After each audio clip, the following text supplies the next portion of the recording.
Hello and welcome to the FlashBlack Friday fanfic reading. I'm FlashBlack, I flashback and I'm black. And today we will continue with Harry Potter and the Methods of Rationality. These are chapters 3 and 4. And do not mind the dog barking in the background either. Chapter 3. Comparing reality to its alternatives. If J.K. Rowling asks you about the story, you know nothing. Good lord, said the bartender, staring at Harry. Can this be? Harry leaned forward to the bar of the League of Children as best he could, though it came up somewhere around the tips of his eyebrows. A question like that deserved his very best. Am I? Could I be? Maybe? You never know. If I'm not. But then the question is, who? Bless my soul, said the old bartender. Harry Potter. What an honor. Harry blinked, then rallied. Well, yes, you're very perceptive. Most people don't realize that quite so quickly. That's enough, Professor McGonagall said. Her hand tightened on Harry's shoulder. Don't touch the boy, Tom. He's new to all this. Is it him? There was the old woman. Harry Potter? With a scraping sound, she got up from her chair. Doris? McGonagall said warningly. Where she shot around the room should have been enough to intimidate anyone. I only want to shake his hand, the woman whispered. She bent low and stuck out a wrinkled hand, which Harry, feeling confused and more uncomfortable than he ever had in his life, carefully shook. Tears fell from the old woman's eyes onto their clasped hands. My grandson was an orange, she whispered to him. Died in 79. Thank you, Harry Potter. Thank heaven for you. You're welcome, Harry said, entirely on automatic, and then turned his head and shot McGonagall a terrified, pleading look. McGonagall slammed her foot down, just as General Rush was about to start. It made a noise that gave Harry a new reference to the phrase, crack of doom, and everyone froze in place. We're in a hurry, McGonagall said, in a voice that sounded perfectly, utterly normal. They left the bar without any trouble. McGonagall, Harry said once they were in the courtyard. He'd meant to ask what was going on, but oddly found himself asking an entirely different question instead. Who was the pale man? The man at the bar with the twitching eye. Professor McGonagall said, sounding a bit surprised. Perhaps she hadn't expected that question either. That was Professor Quirrell. He'll be teaching Defense Against the Dark Arts this year at Hogwarts. I had the strangest feeling that I knew him. Harry rubbed his forehead. And that I shouldn't ought to shake his hand. Like meeting someone who had been a friend once before something was drastically wrong. That wasn't really it at all, but Harry couldn't find words. And the rest of it? McGonagall gave him an odd glance. Mr. Potter, do you know how much have you been told about how your parents died? Harry returned steadily. My parents are alive and well, and they always refuse to talk to me about how my genetic parents died. From which I infer that it wasn't good. An admirable loyalty, said McGonagall. Her voice went low. What hurtful to hear you say it like that. Lily and Jane were friends with them. Harry looked away, suddenly ashamed. I'm sorry, he said, small voice. But I have a mom and dad, and I know that I just make myself unhappy by comparing that reality to something perfect that I built within my imagination. It's amazingly wise of you, said quietly, that your genetic parents died very well indeed, affecting you. Affecting me? Something strange clutched at Harry's heart. What did happen? McGonagall sighed. Her wand tapped Harry's forehead and his vision blurred for a moment. Something of a disguise, McGonagall said, so that this doesn't happen again. Not until you're ready. Then her wand licked out again, and tapped 3 times on a brick wall, which hollowed into a hole and dilated and expanded and shivered into a huge archway, revealing a long row of shops with signs advertising cauldrons and dragon eggs. Harry didn't blink. It wasn't like anyone turning into a cat, and they walked forward together into the Wizarding World.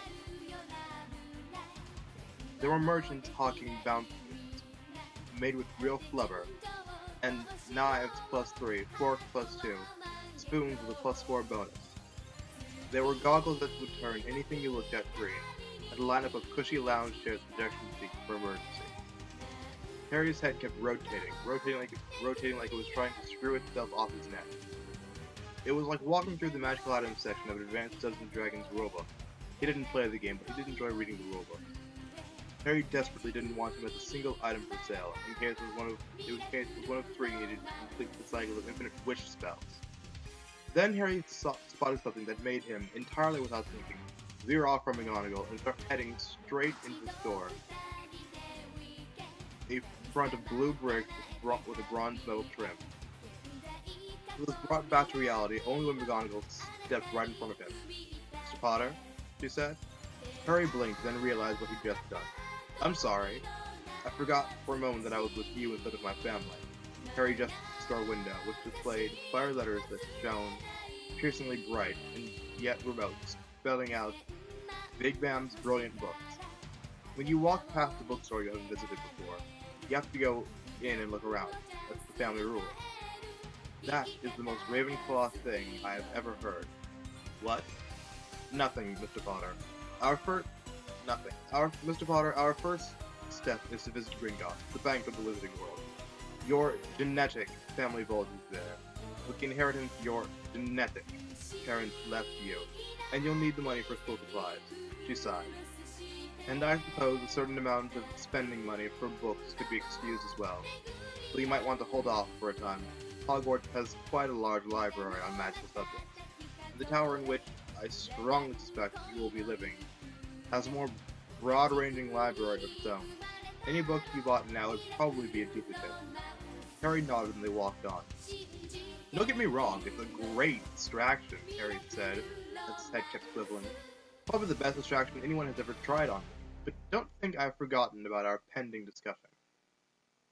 McGonagall sighed. "Your parents, or your mother did, at any rate, may have been very wise not to tell you. So you wish that I could continue in blissful ignorance?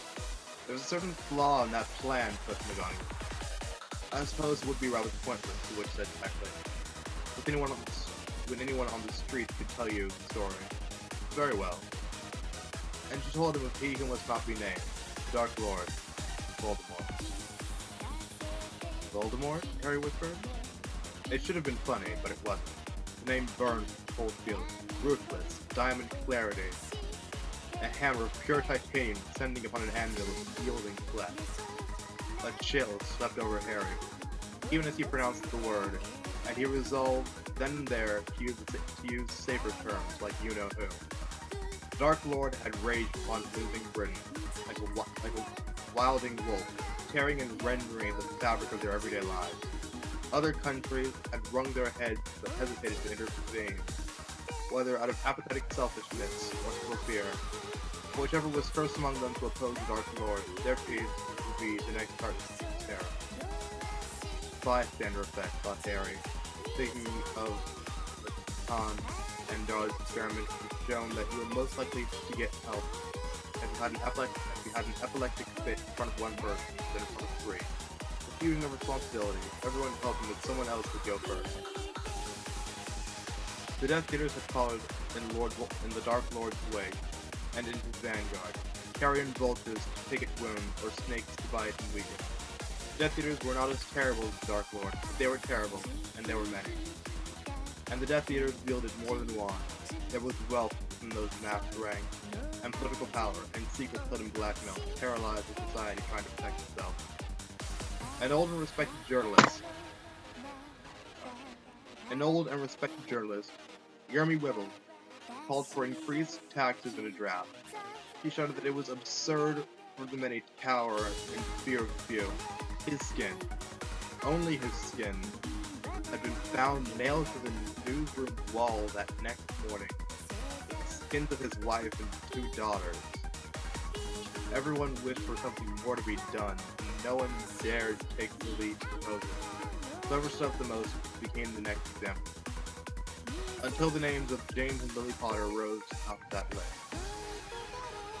And those two might have died with their wands in their hands and not regretted their choices, for they were heroes. But for that, they had an infant child, their son, Harry Potter. Tears were coming into Harry's eyes. He wiped them away in anger, or maybe desperation. I don't know those people, not really. They aren't my parents now. It would be pointless to feel sad for them. When Harry was done sobbing into McGonagall's robe, he looked up, and felt a little bit better to see tears in McGonagall's eyes as well. So what happened? Harry says, his voice trembling. The Dark Lord came to God's hollow, said McGonagall in his breath. You should have been hidden, but you were betrayed. The Dark Lord killed James, and he killed Lily, and he came, in the end, to your crib. He cast the killing curse to you, and that was where it ended. The killing curse formed a pure hate, and strike directly at the soul, severing it from the body, cannot be blocked. The only defense is to not be there, but you survive. You are the only person ever to survive. The killing curse reflected the rebound and struck the Dark Lord, leaving only the burned pulp of his body and the scar on your forehead. That was the end of the terror, and we were afraid. That, Harry Potter, is why people want to see the scar on your forehead, and why they want to take your hand. The storm of weeping that had washed through Harry had used all his tears. He could not cry again. He was done. And somewhere in the back of his mind was a small note of confusion, a sense of something wrong about that story. And it should have been a part of Harry's heart to notice that tiny note, but he was distracted. For it is a sad rule that whenever you are most in need of your arts or rationalism, that is when you are most likely to forget. Harry detached himself from McGonagall's side. I'll have to think about this, he said, trying to keep his voice under control. He stared at his shoes. You can go ahead and call them my parents if you want. You don't have to say my genetic parents or anything. I guess there's no reason I can't have two mothers and two fathers. There was no sound from McGonagall, and they walked together in silence until they came before a great white building with vast bronze doors. Gringot, said McGonagall. That was chapter 3. You guys let me know, since I filmed the reading first and then I go back to Windows Movie Maker and add the music. Let me know if the audio is too loud and my voice doesn't go through it, or if my voice is drowning out the music, while you guys speak so much pain while you're listening to this.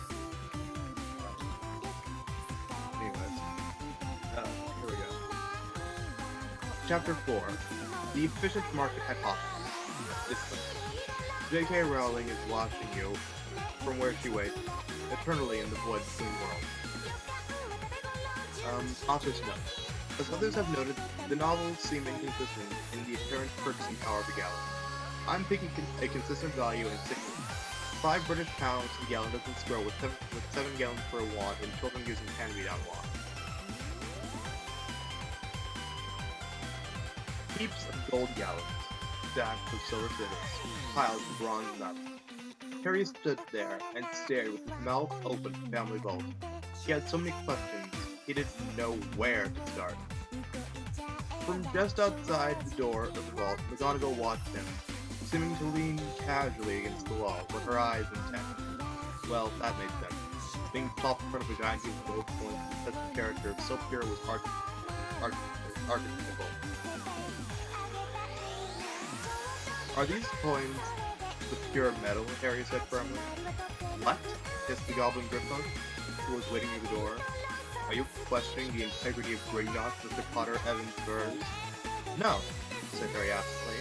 Not at all. Sorry if that came out wrong, sir. I just have no idea at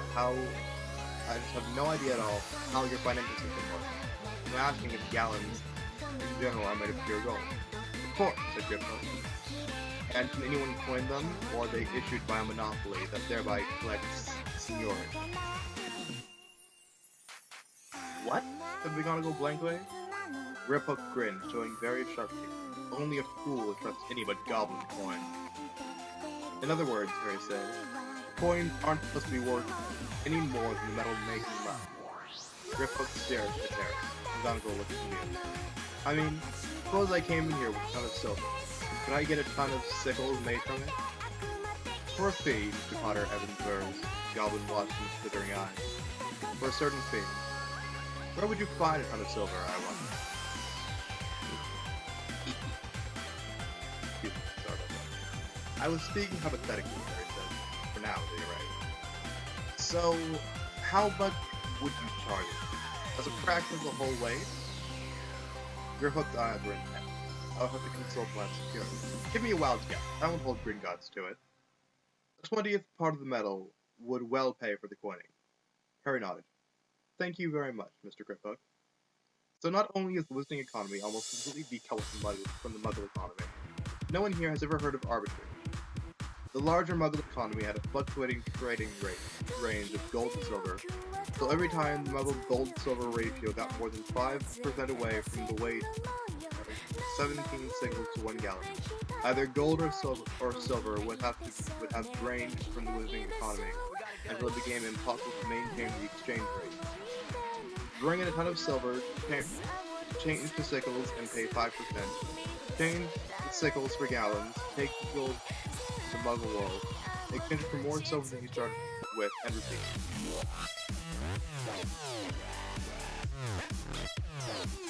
Wasn't the Muggle gold to silver ratio somewhere around 51? Probably didn't think it was 17 anyway. And it looked like the silver coins were actually smaller than the gold ones. Then again, Harry was standing at a bank that literally stored your money in gold full of gold coins better by dragons. You had to go in and take out coins out of your vault whenever you wanted to spend money. The finer points of arbitraging, away from market efficiencies, might well be lost. I've been tempted to make some sort of snide remark about the stupidity of their plans. That thing is their way probably dead. 1 second.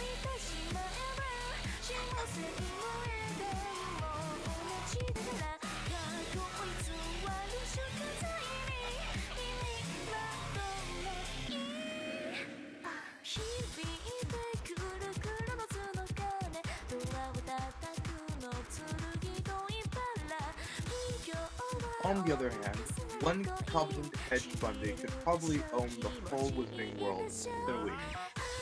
Harry followed away this notion in case he ever ran out of money or had a weak break. Meanwhile, the heap of gold coins in the Potter Vault ought to suit his near-term requirements. Harry stumped forward and began picking up gold coins with one hand and dumping them with the other.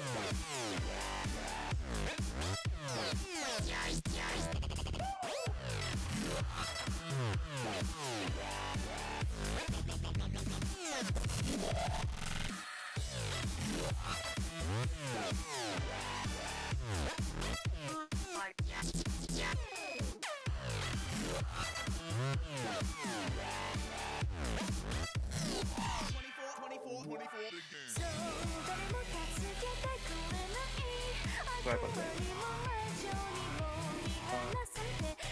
When he had reached 20, Dongle coughed. I think that will be more than enough to pay for your school supplies, Potter. Harry said, his mind elsewhere. Hold on, I'm doing a Fermi calculation. A what? McGonagall said, sounding somewhat alarmed. It's a master, named after Enrico Fermi. A way of getting rough numbers very quickly in your head. 20 gold gallons weighed a tenth of a kilogram, maybe. And gold was, what, 10,000 British pounds per kilogram? So a gallon would be worth about 50 British pounds. The heaps, stack, of gold coins looked to be about 60 coins high and 20 coins wide in either dimension of the base, and was pyramidal. So it would be around one-third of the cube, 8,000 gallons per piece, roughly. And there were around 5 heaps of that size, so 40,000 gallons or 2 million British pounds. Not bad. Harry smiled with a certain grim to the fact. It was too bad he was right in the middle of discovering the amazing new world of magic, and couldn't take any time out to explore the amazing new world of being rich. Which a quick Fermi estimate said it was roughly 1 billion times less interesting. Still, that's the last time I ever mow a lawn for 1 lousy pound. Harry wheels from the giant tooth money. Pardon me for asking Professor McGonagall, but I understand that my parents were in their 20s when they died. Is this a usual amount of money for a young couple to have in their vault in the Wizarding World? If it was, a cup of coffee probably cost £5,000. Rule 1 of economics. You can't eat money. Mr. McGonagall shook her head. McGonagall shook her head. Your father was the last heir of an old family, Mr. Potter. It's also possible McGonagall hesitated. Some of this money might be from the bounties that have been placed on you-know-who, payable to his, McGonagall spoke the word, to whoever might defeat him. Or those bounties might not have been collected yet. I'm not sure. Interesting, Harry said slowly. So, some of this really is, mine. That is, earned by me. Sort of. Possibly. Even if I don't remember the occasion. Harry's finger tapped against his hand. That makes me feel less guilty about spending a very tiny fraction of it. Don't panic, Mr. McGonagall. Mr. Potter, you are a minor, and as such, you will only be allowed to make reasonable withdrawals from it. I am all about reasonable. I am totally on board with fiscal prudence and impulse control, but I did see some things on the way here which constitute sensible, grown-up purchases. Harry locked gaze with McGonagall, engaging in a silent staring contest. Like what? McGonagall said firmly. Trunks whose insides hold more than their outsides. McGonagall's face grew stern. Those are very expensive, Miss Potter. Yes, but, Harry pleaded, I'm sure that when I'm an adult I'll want one, and I can afford one.